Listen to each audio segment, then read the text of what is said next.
Hello everybody. Hello, Crystal Palace. We are here live from the library. I'm your host for today. My name's Luke Adamson, and I am an actor, writer, and director, originally from Yorkshire, as you'll probably tell by my dulcet northern tones.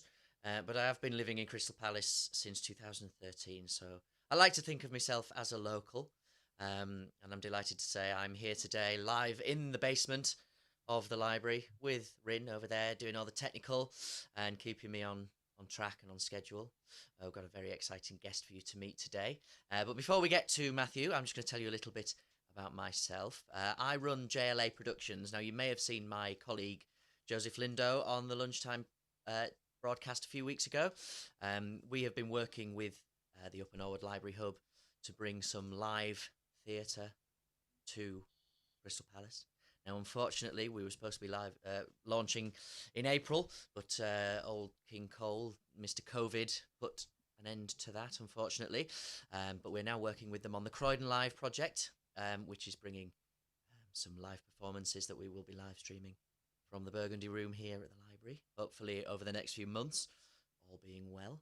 And we're also looking to bring a performance of my play, Oh No It Isn't, to the library in December. So that's all very exciting. We've got lots of sort of wheels in motion there. But today we're meeting up with another one of the writers from the Croydon Emerging Writers Programme. His name is Matthew Parks, and he joins us now from his living room. Are you there, Matthew? I'm here in my living room. Nice to meet you. Live from your living room. It's great to meet you. It's great to have you on, Matthew. Can you just tell us a little bit about yourself, where you're from, and how you came to be here in Crystal Palace? Sure. Well, I'm another northerner, so I'm from Manchester, the right side of the Pennines. Oh, how dare you.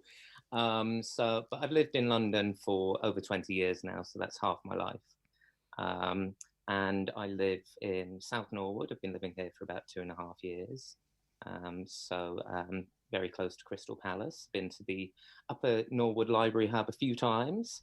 Um, as for my writing, I'm quite new to writing actually.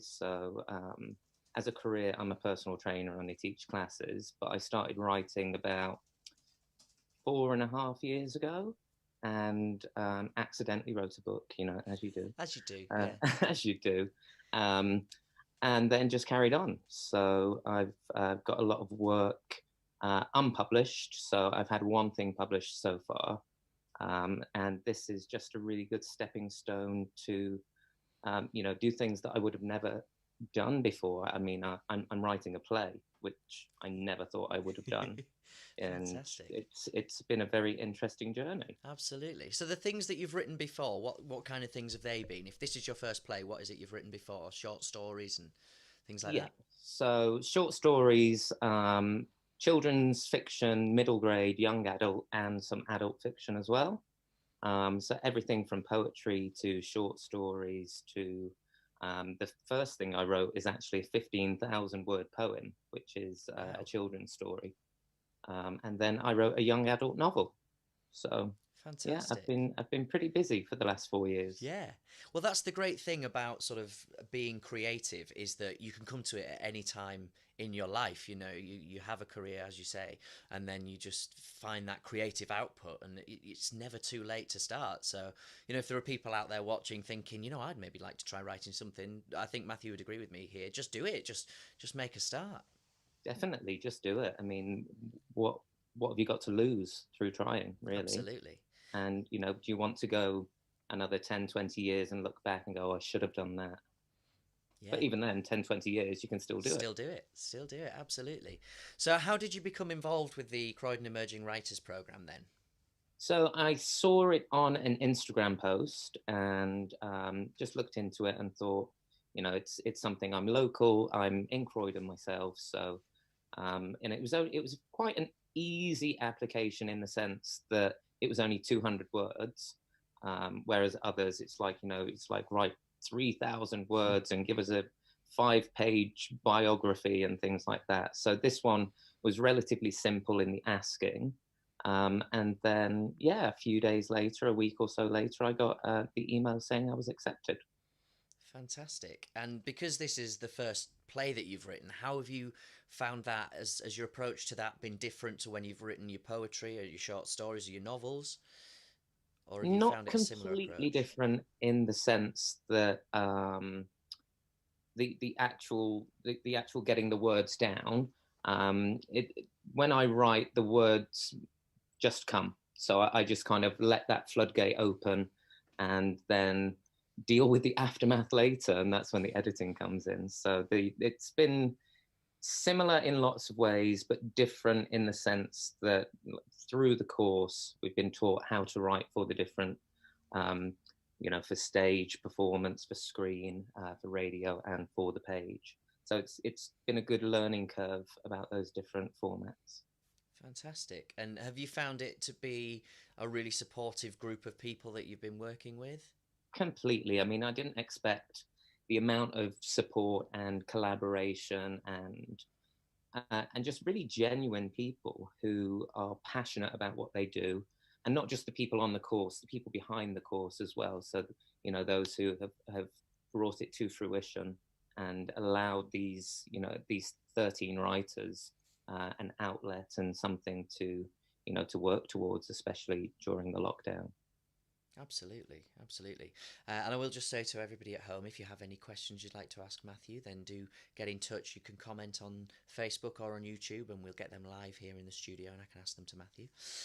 So, Matthew, tell us a little bit about the play that you're writing then, and what it's about, and where it sort of came from. So it's it was very much born in the lockdown. So the first lesson we had, the first class of the program, was, I think, at the height of the heat wave in August, and we were all sat there sweating, and everyone's fans were on, and everyone was just melting, basically. And so my piece, very quickly, within the space of the with that first lesson, became a post-apocalyptic absurdist tragicomedy. Oh, that's nice. It's very easy to say after you've had a few glasses of wine. But yeah, the concept of it is basically it's a wasteland. So it's there's no water in this world. There's only dust, hence the heat wave.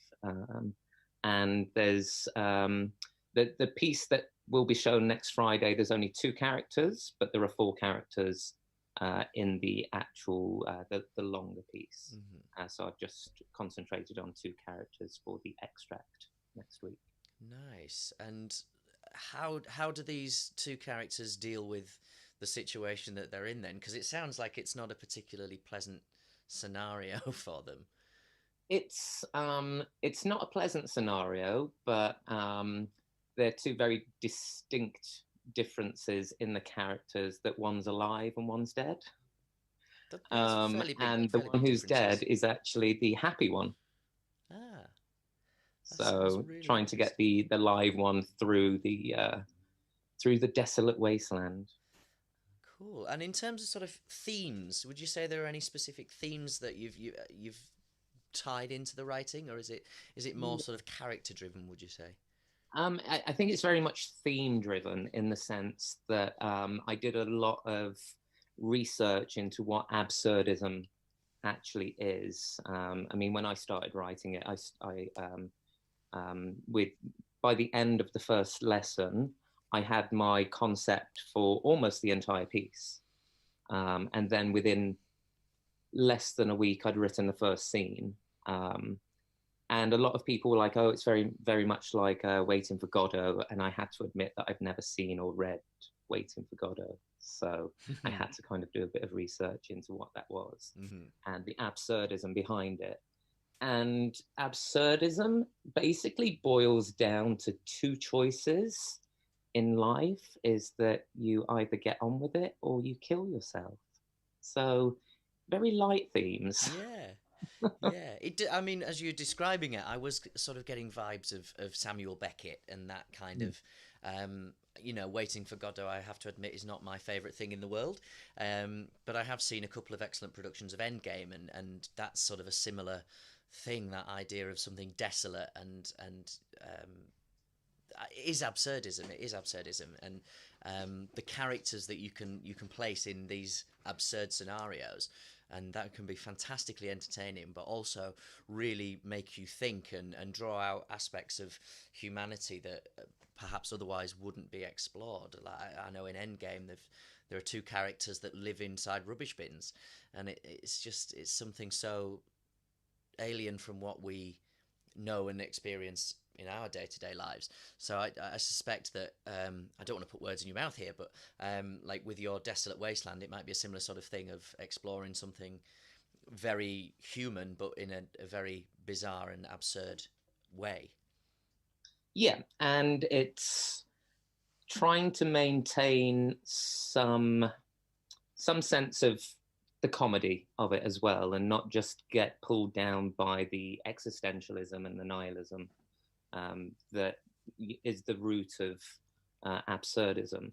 And when I wrote it, it was very much on two different levels. And the character who's dead, the worst thing has already happened to them. Mm-hmm. So that gives them that kind of, okay, well, the other character, I need to get them through this now.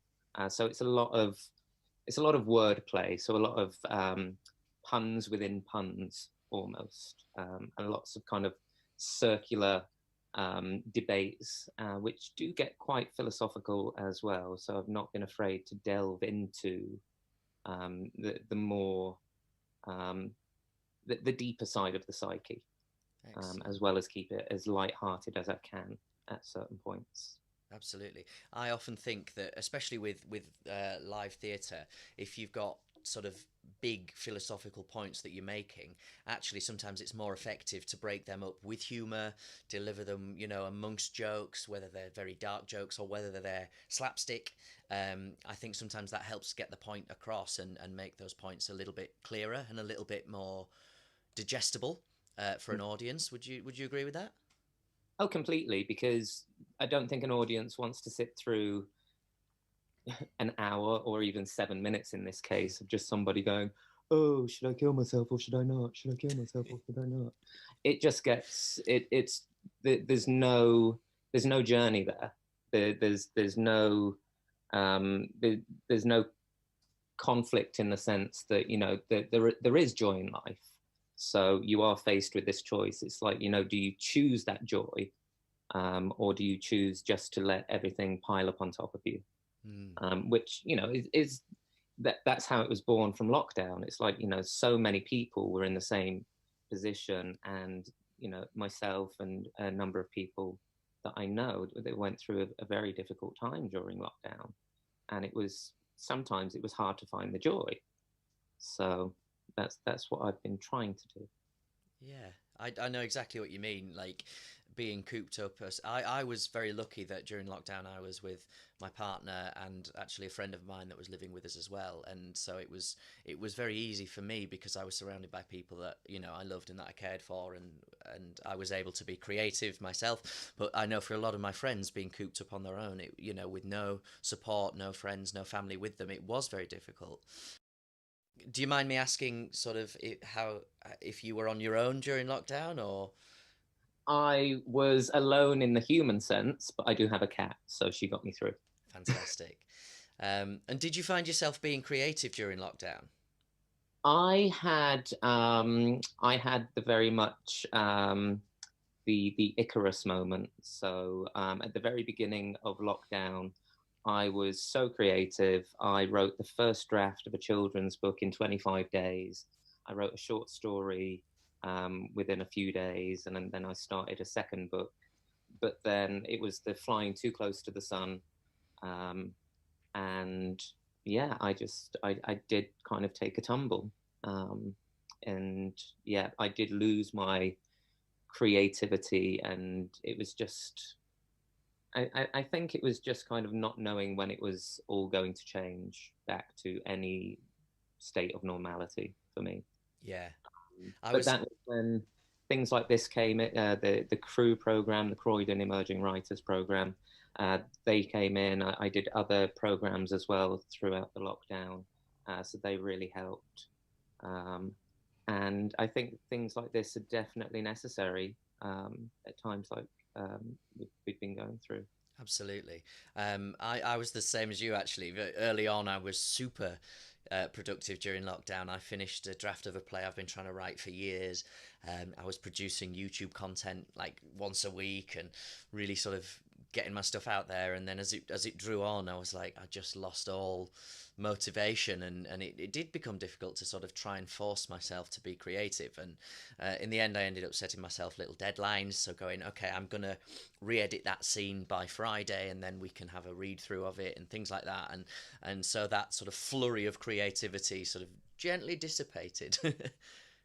Yeah, completely. And the one thing that I did manage to do consistently was journaling. So that was getting up, and one of the first things that I do in the morning was just write thoughts and feelings, which kind of just turned into a book of poetry, really, which is, and again, it's the same reading through it. Yeah, there's definitely distinct lows, but there's also highs in there as well. So it's yeah, it's been challenging, but fruitful at the same time. Excellent. Tell us a little bit about the other two characters then, because you told us sort of that there's four characters in the whole thing, and then there's two in the excerpt that's going to be performed. Where do the other two come into it? So the other two are just called Child and Elder, and they're shown at the very beginning, and then in the second scene, that's when their characters are more exposed. So basically, it represents it's a very psychological play in the sense that Will is the only person, the live character, and the other character, the other main character, is called Want, as in WONT. Mm-hmm. And the other two characters, Child and Elder, represent the id and the superego of the main character, Will. So they're very different in the sense that the child character, the id, is all impulse, and the elder character is always trying to control the child. So that's been quite fun to play around with, but it did go to some very, very dark places. Fantastic. Yeah, don't give too much away. Don't give too much away. Save something for when we come and see it. What would your sort of dream be for this piece? You know, once you've finished with the Emerging Writers Programme and the excerpt's been performed and you've developed the full length piece, what would your dream be for that going forward? I'd like to see it produced fully and on stage. Maybe even if Edinburgh goes ahead next year, go to Edinburgh with it. I've nearly completed the first draft of the entire play, so I've probably got about 50 minutes worth of content written. So I just need to finish off the last scene, which is obviously one of the most climactic scenes.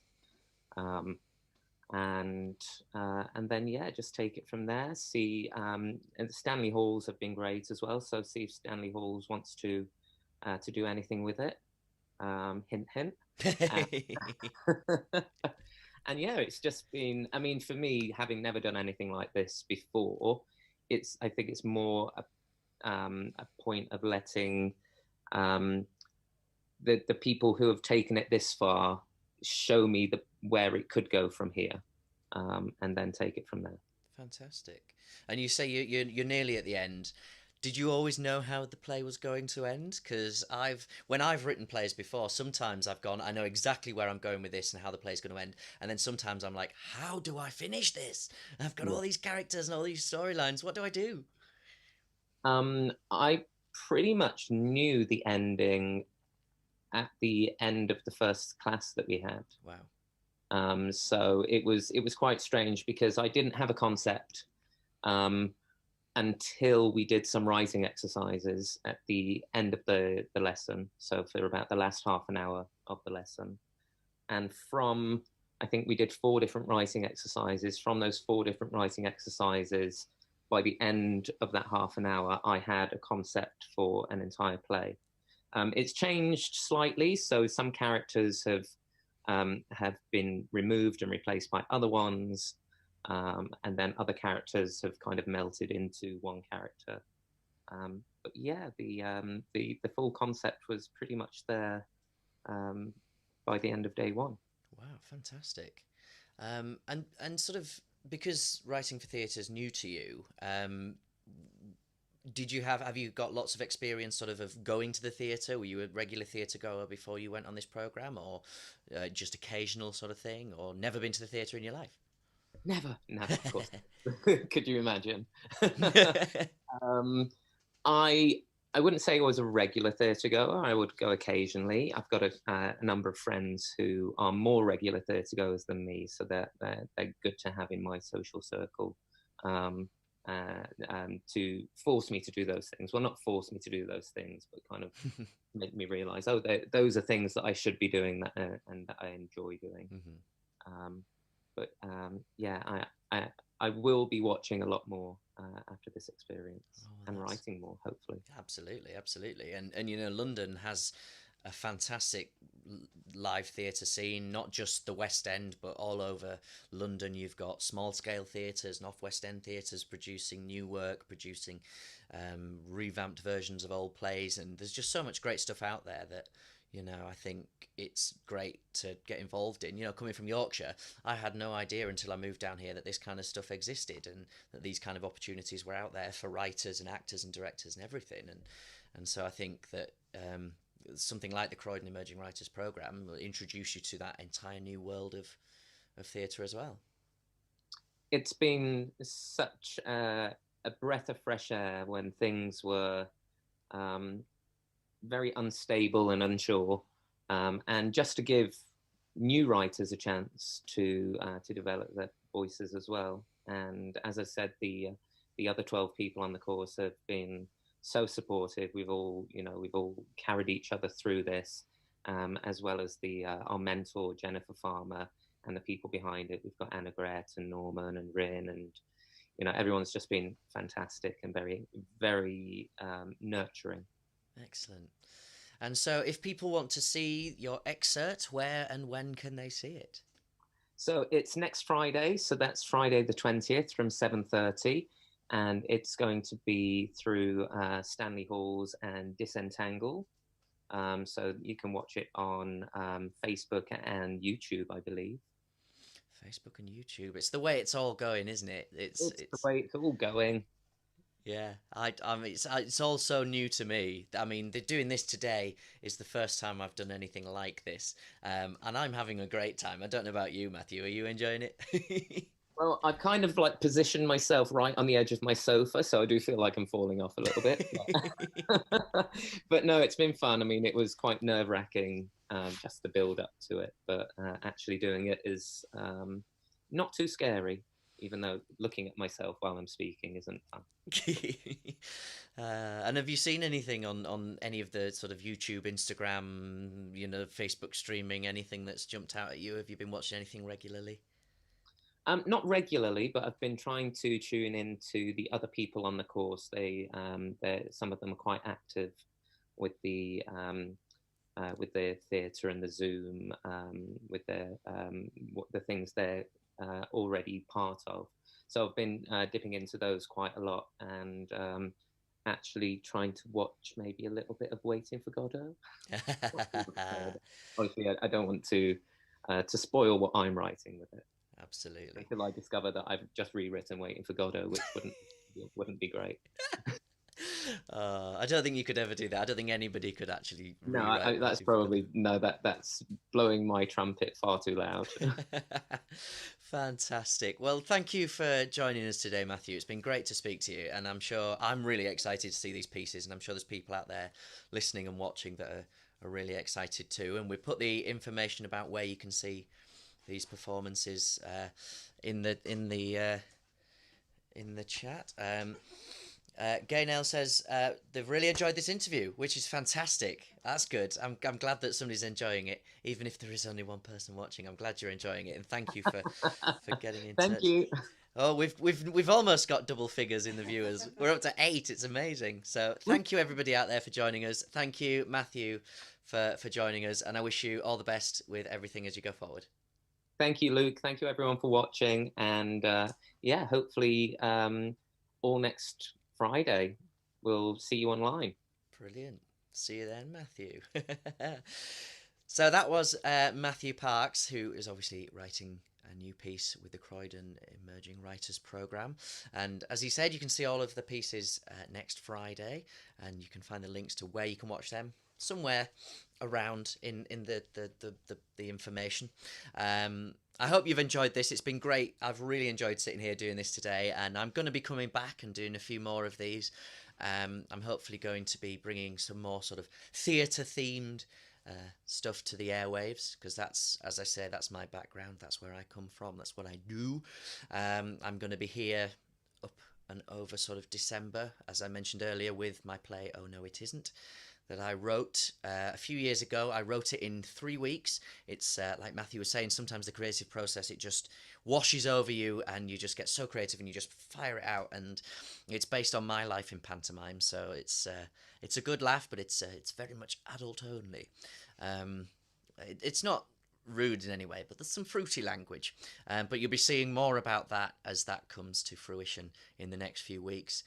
I'd like to thank everybody for joining us today. I'd like to thank Rin for being so wonderful with the technology and making us all, look great. I mean, look at this lighting. Look, it's. I'm in a little basement studio in the library, and the light's not working up there, so we had to put these red and blue lights on, and it just looks so good. It just looks so good. It's amazing. I'm waffling now, so I'm going to stop. But it's been an absolute pleasure, and I will be back next Thursday, so I hope to see you all then. Thank you for joining in, and goodbye.